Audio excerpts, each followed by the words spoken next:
ಪ್ರಹ್ಲಾದ್ ಜೋಶಿನ ಈ ರಾಜ್ಯ ಜನ ಮರ್ತು ಬಿಟ್ಟಿದ್ರು ಪಾಪ. ಈಗ ಎಲೆಕ್ಷನ್ ಹತ್ರ ಬಂತು, ಜಗದೀಶ್ ಶೆಟ್ಟರ್ ಪಾರ್ಟಿ ಬಿಟ್ಟು ಬಂದ ಮೇಲೆ ದಿನ ಬಾಯ್ ಬಡ್ಕೊತಾ ಇದ್ದಾರೆ. ಯಾಕೆಂತ ಗೊತ್ತಾಗ್ತಿಲ್ಲ, ಅವರೇ ಉತ್ತರ ಕೊಡಬೇಕು.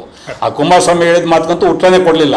ಅದೆಂಥದ್ದು ಚಿಟ್ಟ ಬ್ರಾಹ್ಮಣ ಅದೇನೋ ಹೇಳೋರು ನಮ್ಗೆ ಗೊತ್ತಿಲ್ಲ. ಅದು ಕುಮಾರಸ್ವಾಮಿನೇ ಕ್ಲಾರಿಫೈ ಮಾಡಬೇಕು, ಏನು ಮುಖ್ಯಮಂತ್ರಿ ಪದವಿಗೆ ಅವರೇನು ಷಡ್ಯಂತ್ರ ಮಾಡಿದ್ರು ಅಂತೇಳಿ. ವಿಧಾನಸಭಾ ಚುನಾವಣಾ ಸಮಯದಲ್ಲಿ BJP ಬಿ ಟೀಮ್ ನಾಯಕರಾದಂಥ ಕುಮಾರಸ್ವಾಮಿರವರು ಈ ಪ್ರಹ್ಲಾದ್ ಜೋಶಿ ಮೇಲೆ ಆರೋಪ ಮಾಡಿದರು. ಪ್ರಹ್ಲಾದ್ ಜೋಶಿರವರು ಕದ್ದೋಡಾಡೋದು ಆ ಚುನಾವಣೆ ಮುಗಿಯೋವರೆಗೂ. ಇವತ್ತು ಪಾಪ ದಿಢೀರಂತ ಆಚೆ ಬಂದವರೆ, ಅವರು ಏನೇನು ಆಸೆ ಇಟ್ಕೊಂಡಿದ್ದಾರೋ ಗೊತ್ತಿಲ್ಲ ಅವ್ರದ್ದು ಒಂದು ಕಡೆ. ಇನ್ನೊಂದು ಭಾಳ ಆಶ್ಚರ್ಯ ಆಗೋದು ಶೋಭಾ ಮೇಡಮ್ನವರು. ಪಾಪ ಅವರು ನೀನೇನೋ ಈ ಸಿದ್ದರಾಮಯ್ಯನೂ ಸೇರಿಸ್ಕೊಂಡು ಶಿವಾನಂದ ಪಾಟೀಲ್ನ ಟೀಕೆ ಮಾಡೋಂಥ ಕೆಲಸವನ್ನು ಮಾಡಿದ್ದಾರೆ, ಖುಷಿ ಆಗುತ್ತೆ. ಪಾಪ ಅವರು ಯಾವ ಮಂತ್ರಿ ಅಂತ ನಮ್ಗೆ ಇವತ್ತಿನವರೆಗೂ ಬ್ಯಾಟ್ರಿ ಹಾಕಿ ಹುಡುಕ್ತಾ ಇದ್ದೀವಿ. ಯಾವ ಖಾತೆಗೆ ಶೋಭಾ ಕಂದಾಜಿರವರು ಕೇಂದ್ರದಲ್ಲಿ ಸಚಿವರಾಗಿದ್ದಾರೆ. ಅವರೇನು ರೈತರ ಖಾತೆಗಿದ್ದರೆ ಕರ್ನಾಟಕದ ರೈತರು ಏನು ಮಾಡಿದ್ದಾರೆ ಅಂತ ಹೇಳೋಂಥ ಒಂದೇ ಒಂದು ತಾಕತ್ತು ಇವತ್ತಿನವರೆಗೂ ಆ ಎಮ್ಮ ತೋರಿಸಿಲ್ಲ. ಬರೀ ಅದ್ಯಾವುದೋ ದತ್ತಮಾಲೆ ಹಾಕ್ಕೊಳ್ಳೋದು, ಇನ್ನೇನೋ ಬಂದು ಧಾರ್ಮಿಕವಾಗಿ ಮಾತಾಡೋಂಥದ್ದು, ಅಥವಾ ಕಾಂಗ್ರೆಸ್ ನಾಯಕರನ್ನ ಬೇಸಿಲ್ದಲೇ ಟೀಕೆ ಮಾಡೋಂಥದ್ದು, ಇಂಥ ಕೆಲಸವನ್ನು ನಿರಂತರವಾಗಿ ಮಾಡ್ತಾ ಇದ್ದಾರೆ. ಅವರು ದಯಮಾಡಿ ನಾನು ಕಾಂಗ್ರೆಸ್ ಪಕ್ಷದಿಂದ ವಿನಂತಿ ಮಾಡ್ತೇನೆ, ಅವರಿಗೆ ದತ್ತಮಾಲೆ ಜೊತೆಗೆ ಇನ್ನೊಂದು ಮಾಲೆ ಕಾಂಗ್ರೆಸ್ ಪಕ್ಷ ತಗೊಂಡೋಗಿ ವಿಶೇಷವಾಗಿ ಹಾಕ್ತೀವಿ.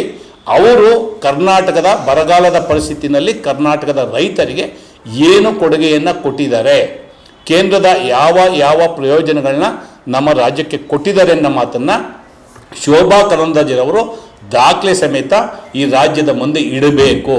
ಹೇಳಿಕೆ ಕೊಟ್ಟು ಪಲಾಯನ ಮಾಡೋಂಥ ಕೆಲಸ ಅಲ್ಲ. ನೀವು ಪಾಪ ಏನೋ BJP ರಾಜ್ಯಾಧ್ಯಕ್ಷರಿಗೆ ಓಡಾಡಿದ್ರೆ ಸಿಕ್ಕಲಿಲ್ಲ, ಇನ್ನೇನೋ ಆಸೆ ಇಟ್ಕೊಂಡ್ರೆ ಸಿಕ್ಕಲಿಲ್ಲ, ಇವಾಗ ಟಿಕೆಟ್ ಸಿಗುತ್ತೋ ಇಲ್ವೋ ಅನ್ನೋ ಗೊಂದಲ ಇದೆ.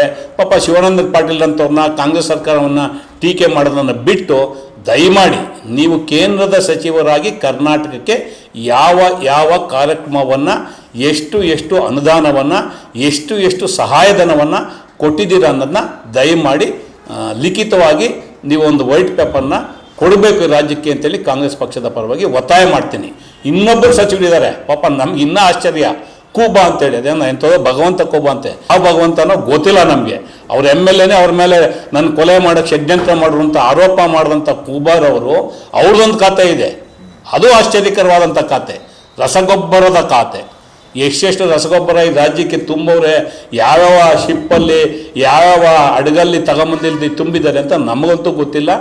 ದಯಮಾಡಿ ಈ ಥರದ ಹೇಳಿಕೆಗಳನ್ನ ಕೊಡೋ ಬದಲು ನೀವು ಈ ರಾಜ್ಯಕ್ಕೆ ಕೇಂದ್ರದ ಸಚಿವರಾಗಿ ಏನೇನು ಅವಕಾಶಗಳನ್ನ ಮಾಡಿಕೊಟ್ಟಿದ್ದೀರಾ, ಏನೇನು ಪ್ರಯೋಜನಗಳನ್ನ ಮಾಡಿಕೊಟ್ಟಿದ್ದೀರಾ ಅನ್ನೋದನ್ನ ದಯಮಾಡಿ ಈ ರಾಜ್ಯಕ್ಕೆ ತೆರೆದಿಡಿ.